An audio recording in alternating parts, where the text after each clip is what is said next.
Assalamualaikum warahmatullahi wabarakatuh.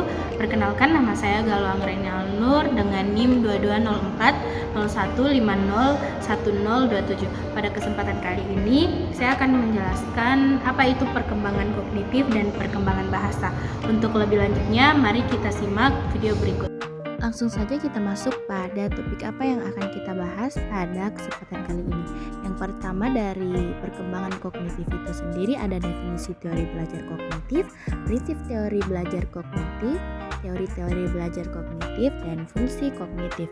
Pada perkembangan bahasa ada definisi perkembangan bahasa, faktor perkembangan bahasa, dan tahap perkembangan bahasa. Apa sih perkembangan kognitif itu? Perkembangan kognitif itu adalah seluruh aktivitas mental yang membuat seseorang individu untuk mampu menghubungkan pertimbangan dan menilai suatu peristiwa sehingga individu tersebut akan mendapatkan pengetahuan setelahnya. Lanjut, ada prinsip teori yang terdiri dari 5 prinsip. Yang pertama itu proses harus lebih penting daripada hasil. Yang kedua, persepsi dan pemahaman. Yang ketiga, belajar bertahap. Yang keempat, belajar harus aktif. Dan yang terakhir, berpikir kompleks. Nah, ada juga nih perkembangan kognitif menurut para ahli. Yang pertama itu ada Jean Piaget yang mengemukakan bahwa anak akan terus berinteraksi dengan lingkungan sekitarnya. Dari hasil interaksi anak tersebut akan menghasilkan suatu hal yang bernama skema atau skemata. Di samping itu, Lev Vygotsky juga mengemukakan pentingnya peranan dari interaksi sosial dalam berbagai tahapan perkembangan kognitif pada anak. Meskipun begitu, anak juga memiliki kesempatan untuk menyusun beragam pengetahuan yang ia dapatkan secara mandiri serta aktif. Nah, ada juga nih fungsi kognitif. Yang pertama itu merasa dan memahami.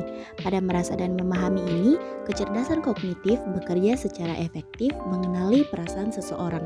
Yang kedua ini ada kemampuan mengelola bahasa. Kemampuan mengelola bahasa ini yang didapat dari pengenalan lebih jauh dapat menghindarkan dari keburukan yang berupa ucapan baik dan tidak merugikan orang lain, dalam artian menyinggung. Nah, kita ganti topik lagi ya teman-teman. Topik yang kedua ini adalah perkembangan bahasa. Bahasa seperti yang kita ketahui adalah sarana berkomunikasi dengan orang lain. Mencakup semua orang untuk berkomunikasi, di mana pikiran dan perasaan dinyatakan dalam bentuk lisan, ulisan, isyarat, atau gerak dengan menggunakan kata-kata, simbol, lambang, gambar, atau lukisan. Faktor perkembangan. Pada faktor perkembangan ini terbagi menjadi dua. Yang pertama faktor biologis dan yang kedua faktor sosial. Faktor biologis ini sendiri adalah kemampuan yang dimiliki anak sejak lahir. Faktor ini mempengaruhi perkembangan bahasa yang dimilikinya.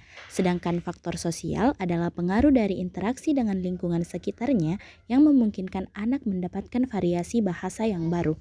Selanjutnya ada tahap perkembangan bahasa yang terbagi menjadi 3 tahap. Yang pertama ini ada tahap 1 kata yang terjadi pada usia sekitar 15 bulan. Anak ini akan menguasai 50 kosakata dengan jelas. Yang kedua ini ada tahap 2 kata yang terjadi pada usia 1 tahun. Seorang anak ini akan mampu mengucapkan 2 atau 3 patah kata yang memiliki makna. Yang ketiga ini tahap 3 kata. Jika lebih dari 2 kata berbentuk, tahap baru perkembangan linguistik ini akan dimulai dan ditandai dengan pengenalan imbuhan awal dan akhiran.